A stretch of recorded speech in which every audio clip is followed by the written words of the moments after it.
교통체증을 줄이기 위해선 도로의 수를 늘리면 될까요? 단순하게 생각하면 좋은 생각이지만 실제로는 그렇지 않습니다. 지난 10년간 서울시는 고가도로 철거를 진행하고 있습니다. 매년 하나 정도 철거가 진행되고 있죠. 고가도로 철거 전후의 차량 속도를 비교해보니 철거 뒤 주변 교통 흐름이 나아지는 경우가 많았기 때문입니다. 또 고가도로가 사라지며 도시의 경관도 더 좋아지고 있죠.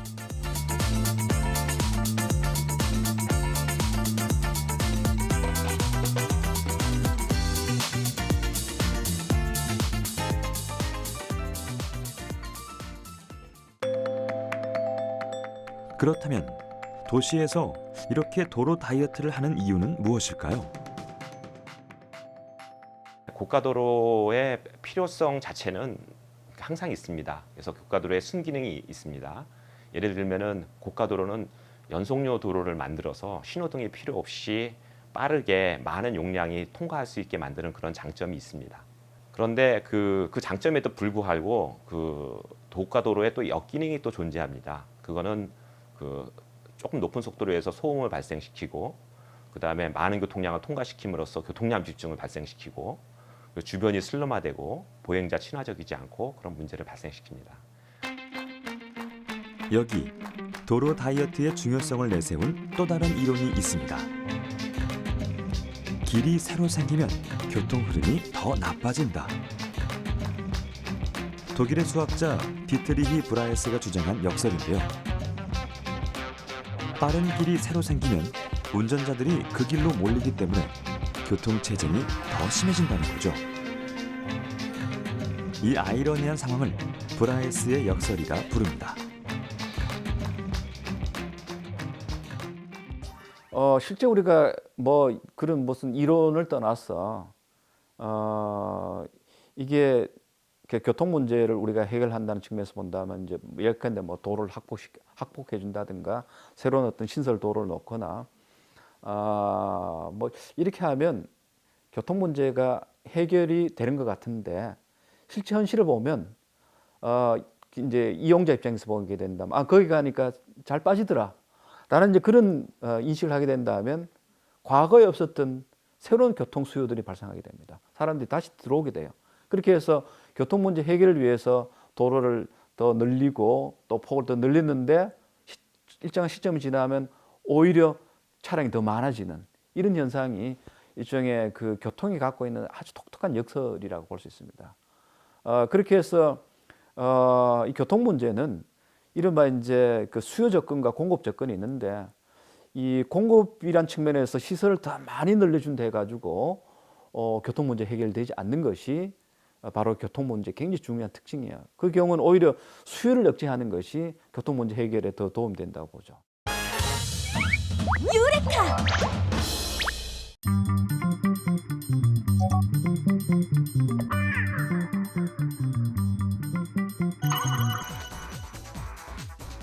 사람들이 에너지를 가장 많이 소모하는 곳이 어딜까요? 열심히 칼로리를 태워버리려는 사람들이 가득한 이곳. 이곳에서도 우리는 에너지를 수확할 수 있답니다. 사람들이 운동을 하고 밥을 먹고 걸어가는 그런 일상적인 움직임 속에 바로 운동 에너지가 있죠. 하지만 이 운동 에너지는 여태 그냥 쓰고 버리기만 했지 모으진 못했습니다. 이렇게 버려지던 에너지들을 수확해서 사용 가능한 전기 에너지로 변환할 수 있다는 사실 알고 계셨나요? 운동도 하고 에너지도 모을 수 있는 바로 여기가 에너지 핫플레이스였다는 사실.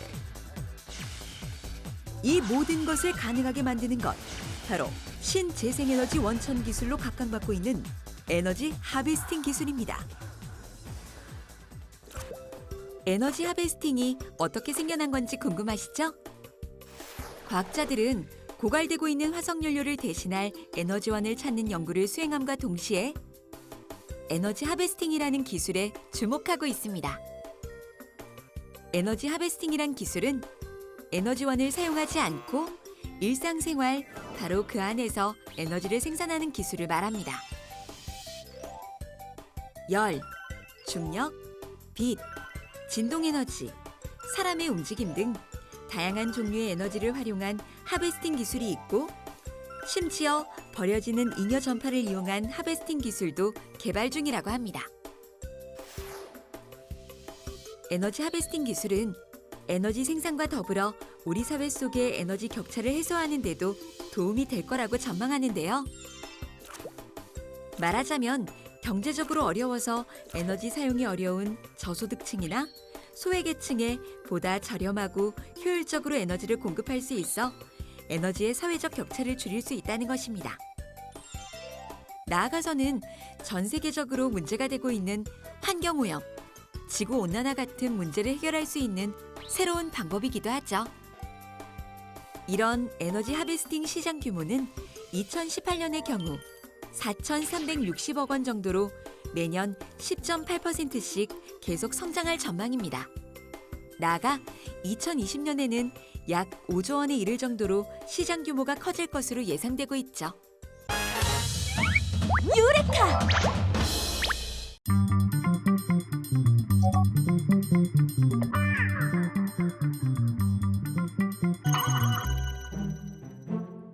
여러분 앞에 다양한 색깔의 드레스를 입은 여성들이 있습니다.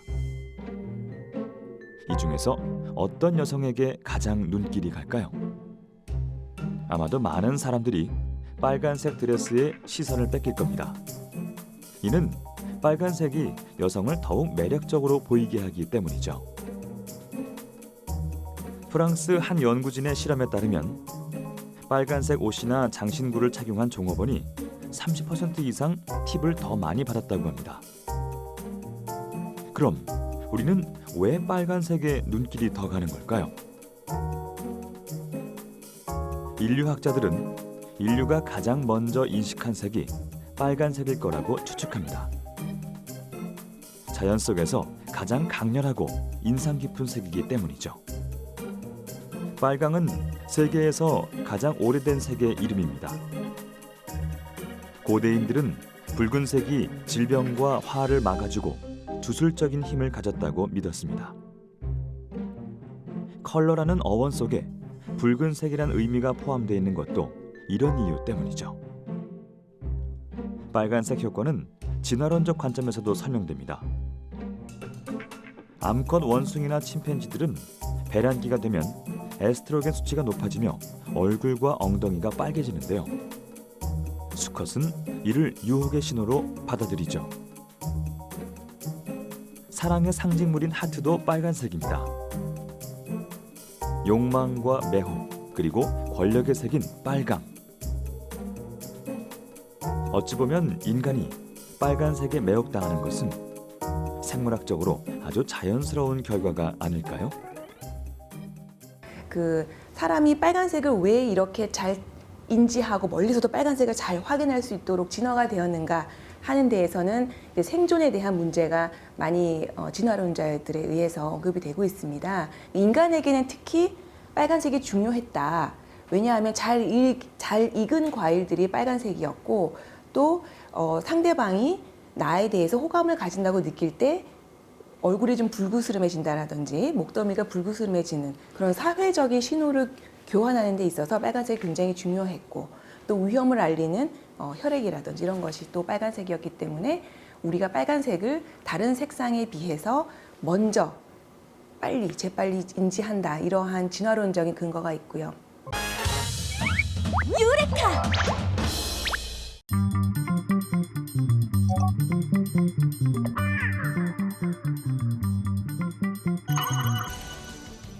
우리도 모르게 버려지던 에너지들, 진동이나 사람의 움직임, 태양빛, 열, 이 모든 것이 에너지가 된다고 하니 그야말로 발상의 전환이죠.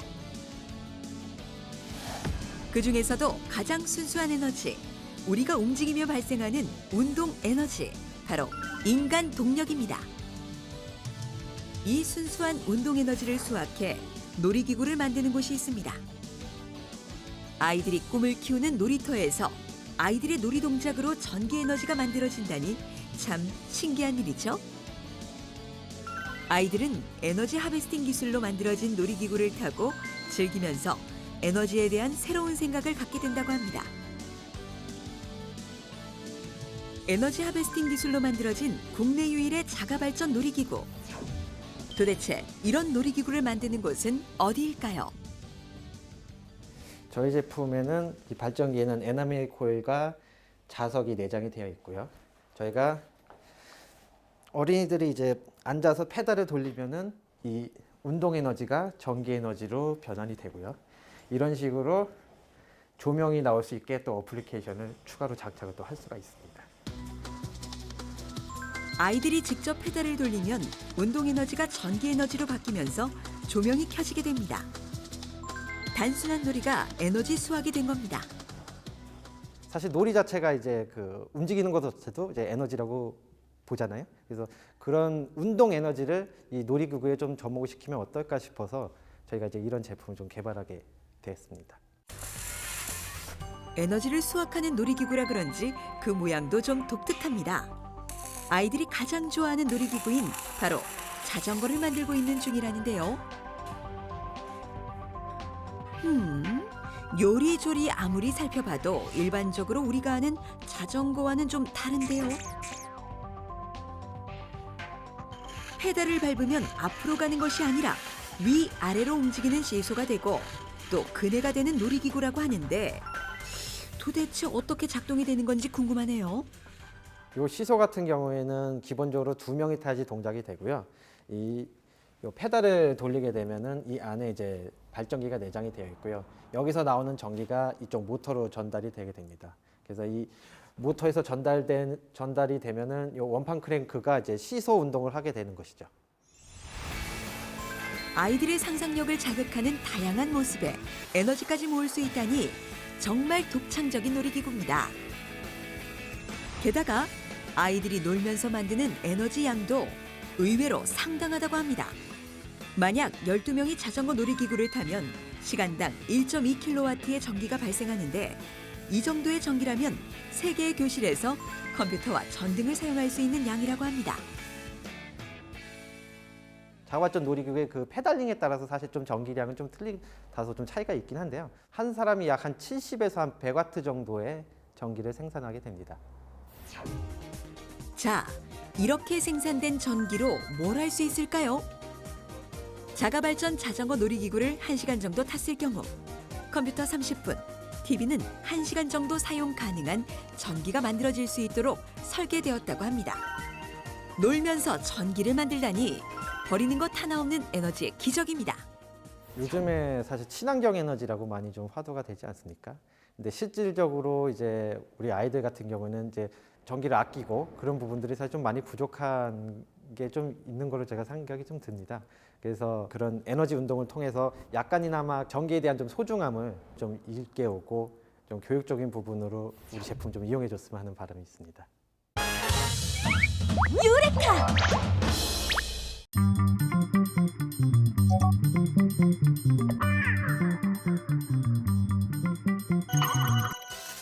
에너지라고 하면 화석연료를 생각하기 쉽지만 주변을 둘러보면 모든 것이 다 에너지로 가득합니다. 단순하게 걷고 뛰는 일, 우리가 조깅을 할 때도 운동 에너지가 만들어지죠.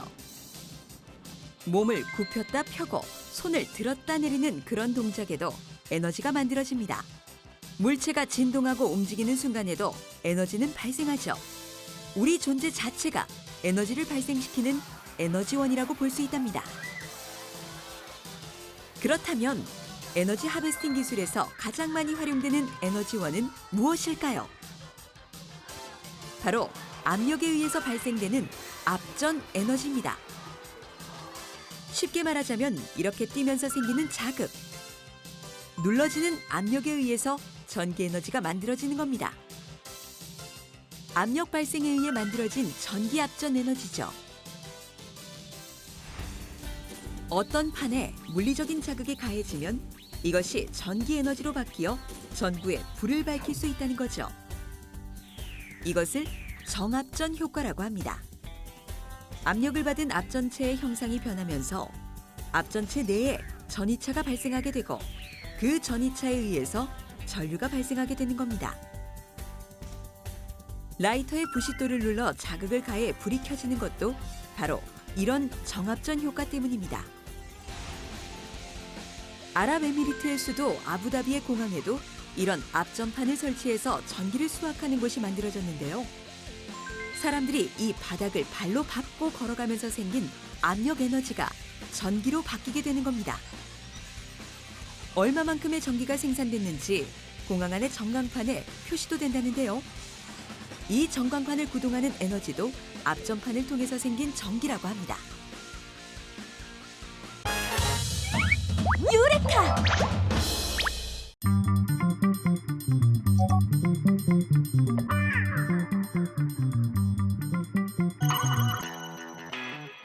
도로 다이어트란 말 그대로 도로의 불필요한 부분을 줄여 효율성과 안전성을 높이는 겁니다. 보행 환경이 쾌적하고 안전하게 바뀌며 교통사고가 줄고 도시 경관을 아름답게 바꾸죠. 그리고 세계 곳곳에서 그 성공 사례를 어렵지 않게 만날 수 있습니다. 도로를 줄이는 대신 보도를 넓히고 문화 공간으로 변신. 삭막한 도심 거리에 활기를 더합니다. 고가도로 철거 후에도 얼마 동안 그러한 그 교통체증은 지속이 됐고요. 대신에 그 운전자들이 그 교통 그 정보를 이용해 가지고 우회하는 그러한 그 판단을 했고요. 그럼으로써 교통량 집중이 그 분산이 된 거죠. 자동차라는 것은 속도를 상징하는 것이기 때문에 자동차 쉽게 다닌다는 것은 단순하게 뭐 자동차 중심이 아니라 우리 일상의 모든 그 삶이 자동차 속도에 맞춰서 살아가는 그런 것으로 바뀐다는 겁니다. 그만큼 피곤하죠. 움직임이 많아야 되고 속도가 높여야 되고 장거리 이동해야 되고 그러려면 그에 걸맞는 일상생활이 다 그 종되다 보면 그만큼 우리의 그 도시의 삶이 피곤해져요. 대신 이제 차가 들어오지 않는 이제 그런 도로에 사람들이 신명나게 뭐 걷고 그 다음에 이동할 수 있도록 이런 이제 것으로 바뀌게 되면서 그렇지 않을 때보다도 이제 그런 보행자들을 대상으로 하는 여러 가지 도시 기능들이 생겨나요. 그만큼 도시 공간이 이제 탄력적으로 이제 바뀌고 오히려 더 그 죽었던 그런 그 도심들이 되살아나는 이런 것들을 우리가 보게 되죠. 유레카!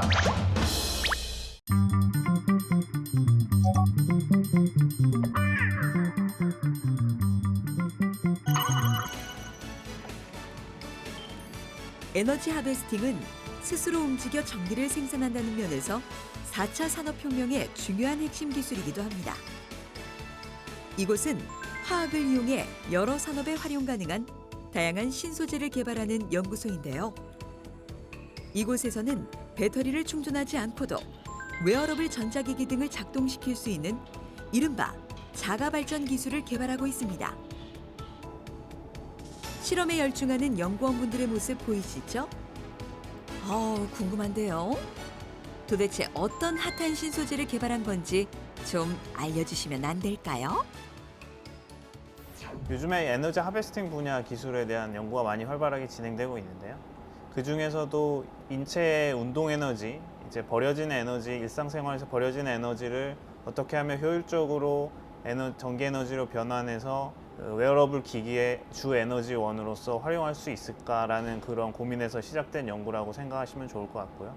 그 중에서도 유연한 발전 소재를 만들기 위해서는 이런 앞전 소재가 유연하게 만들 수 있을 거라는 그 가능성을 검토를 하였고, 그걸 통해서 기초를 통해서 저희가 유연 앞전 발전 소재를 개발할 수 있었습니다.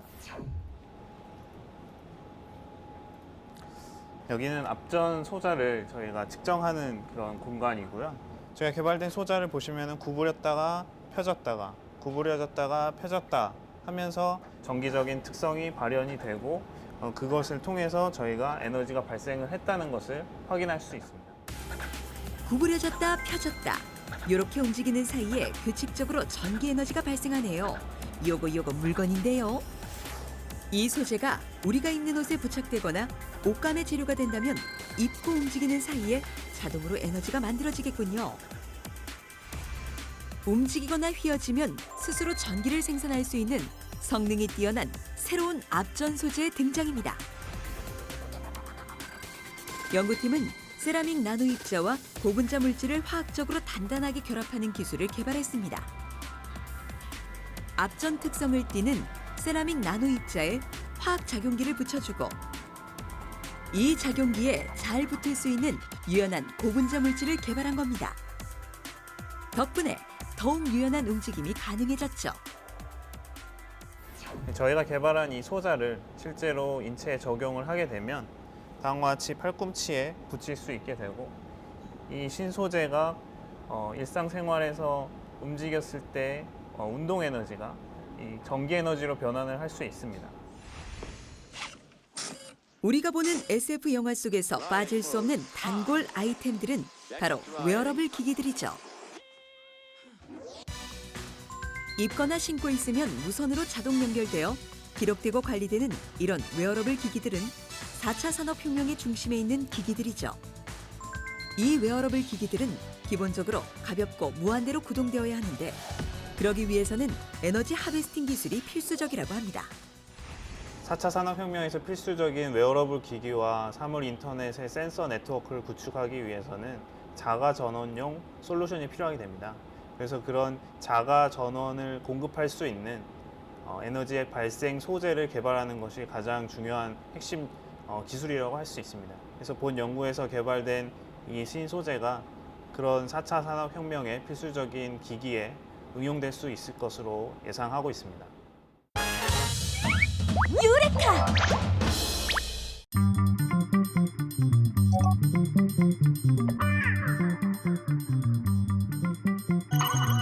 에너지 하베스팅 기술은 위급한 상황, 전력이 없을 때 사람의 생명을 살릴 수도 있는 핵심 기술입니다. 바로 버려지는 에너지를 활용해 자가 발전이 가능하기 때문이죠. 이곳은 바로 그런 에너지 하베스팅 기술을 기반으로 한 신개념 하이브리드 배터리를 만드는 곳입니다.